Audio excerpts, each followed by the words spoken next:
Lagi di warung mungkin, lagi di warung ketangkep kan. OTT ini. Dan dikatakan di sini, they realize that he was not the one they thought him to be. Jadi mereka udah nyadar bahwa Muhammad itu bukan yang mereka nanti-nantikan. Astaga. Kedatangannya sebagai Mesias. Dia punya sakit apa? Sakit epilepsi. He was also afflicted with epilepsy. Oke, yang kedua aku mau coba buka dari Epilepsi itu penyakit kayak gimana sih, Prof? Ciri-cirinya gitu. Apa epilepsi yang itu boleh gangguan atau tidak? neural, gangguan saraf di mana dia bisa kejang-kejang. Ya, pernah lihat orang naik ke atas ini terus dia nyerocos terus di mute nggak mau, ya nggak mau gantian. Oh Nah, iya, itu epilepsi itu tadi barusan ada. Kadang kalau kita buka YouTube ya, misalnya lagu-lagunya kayak DJ Snake, Justin Bieber, Nicki Minaj, itu kan banyak lagu-lagunya yang ada cahaya-cahayanya kan. Biasanya di Betul. depan tuh ada peringatan orang epilepsi jangan nonton ini. Karena kalau dia dapat suatu stimulus yang mengagetkan, epilepsinya bisa kambuh gitu. Air, Oh bau-bauan, iya. cahaya gitu. Makanya di sini dikatakan setiap kali epilepsinya kambuh, ya. Ini. Setiap Prof, kali ini nanti DM aku ya, aku ya, WhatsApp ya, kirim ya. Boleh. PDF-nya. Ya, setiap kali epilepsinya kambuh, dia selalu mengelabui istrinya dengan mengatakan, "Aku selalu mendapat penglihatan oleh malaikat yang namanya Gabriel." Nah, Astaga. he tried to deceitfully, berusaha untuk mengelabui istrinya. Istrinya yang namanya di sini Khadijah. Ini buku depannya ya teman-teman ya. Saya tunjukin buku depannya dulu. Ya. Ingat ini yang terbitkan ini bukan Universitas Kaleng-Kaleng nih. Itu yang Prof bacakan tadi itu ya, yang dikirim sama aku ya. Aduh, Iya. gila. Nih, Theophanes the Confessor. Juga ada di WAFM ini kalau nggak salah guys, yang di Ada ya. bawah. Nah, ya. Buku ini mahal ya, tapi Anda bisa nyari kok. Saya juga bisa kirimin kalau mau. Nih. Ini kisah gereja dari 284 sampai 813. Ini bukan ceritain Muhammad, ini cerita semua gereja dan kebetulan ada tokoh Muhammad di situ. Saya juga masih punya buku lain lagi. Ada John of Damascus John gitu. of Damascus. Ini sejarah ya, ini fakta ya, catatan gereja ya. Ya. Wah, parah ya, Prof ya. Ya, betul. Mana lagi ya? Duh, aku ada catatan satu lagi mana ya? Salam, Om Willy. Om Willy. Waduh, thank you Om Willy, baru masuk udah nge-give nih. Waduh, Shalom, Om Willy. Astaga, aku belum pernah traktir Om Willy, udah pasti ngasih koin loh. Iya. Om Willy kalau udah bisa makan kue tiaw babi kasih tahu ya biar kita jemput langsung ya.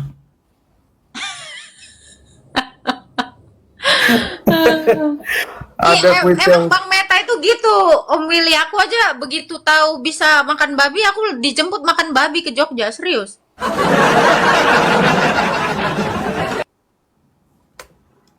Aku ditraktir babi tuh, waduh gila, abis-abisan aku sama Bang Meta, gila, mantap.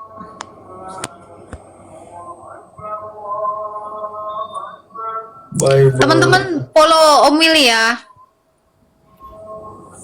Follow Om Willy ya teman-teman ya biar bisa buka kamera Om Willy-nya. Iya, Om Willy belum bisa buka kamera ini. Udah gede gitu. Astaga. Oh, Sylvia belum pernah makan. Jemput Bang Meta si Sylvia nih buat makan bipang. Aku pasti yang jauh-jauh juga aku jemput ya. Kemarin sudah makan nama ini ya sama Bang siapa? Ada nggak Bang siapa tuh? Sunan Kaliangker. Nah kemarin kita makan itu di Chinatown. Sebentar, aku cari data Muhammad ya.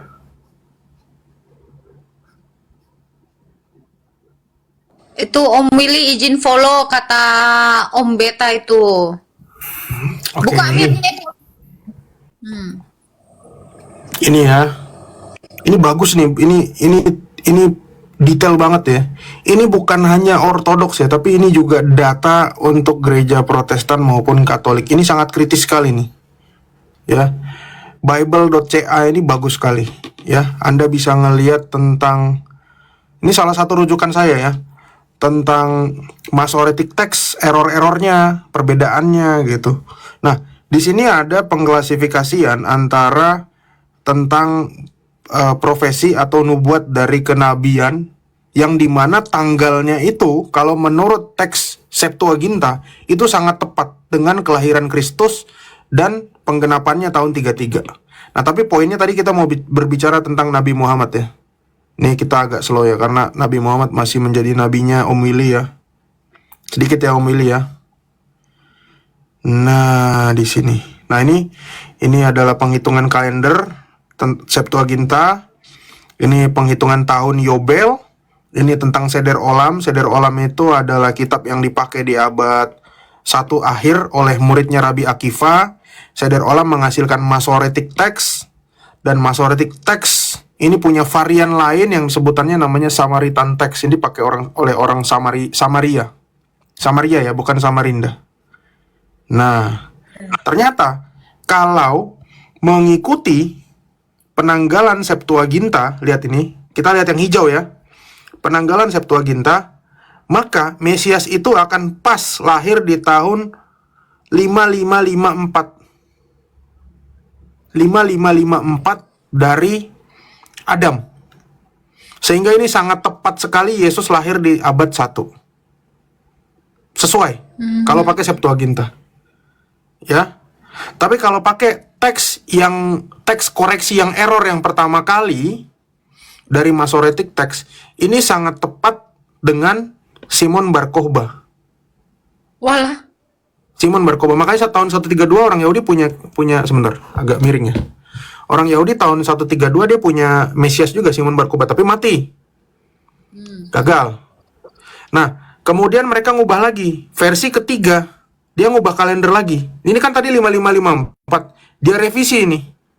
Kita bisa hitung dari tahun barunya orang Yahudi. Sekarang tahun baru Rosh Hashanah berapa ya? Sekarang bukan 5554, tapi 577 sekian gitu ya kalau nggak salah. Nah, di sini ini perfect kepada tokoh yang lahir di tahun 250.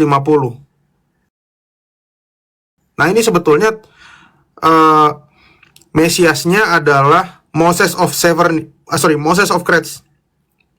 Tapi Moses of Kretz karena gagal langsung mati, nggak dimasukin ke sini.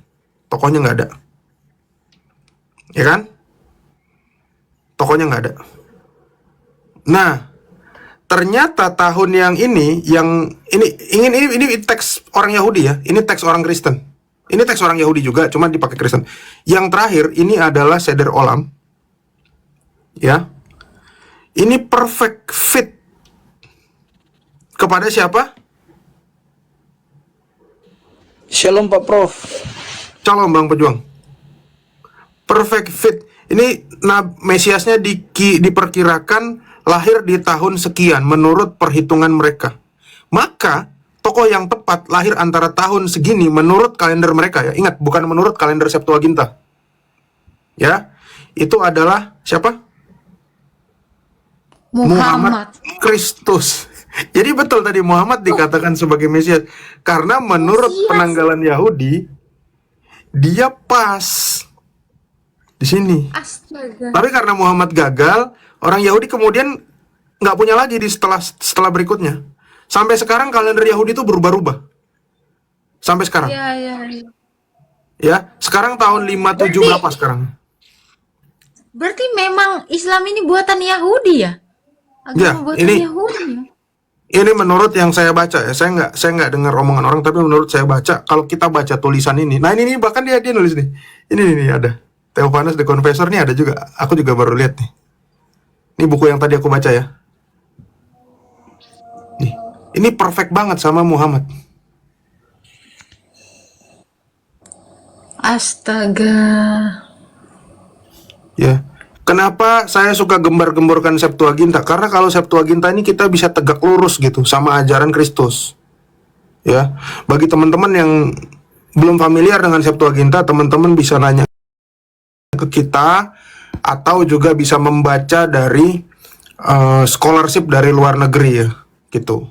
Karena kita sama-sama belajar, bukan berarti saya paling tahu ya. Tapi ini lucunya di sini. Artinya memang ada perubahan teks yang dilakukan sama orang Yahudi, Masoretic teks 1, Masoretic teks 2, Seder Olam, sehingga kesimpulannya ada masa di mana Muhammad itu memang tepat disebut sebagai Mesias karena dia lahir dan menjadi nabi di tahun yang sesuai, perfect fit. Nih. Gitu.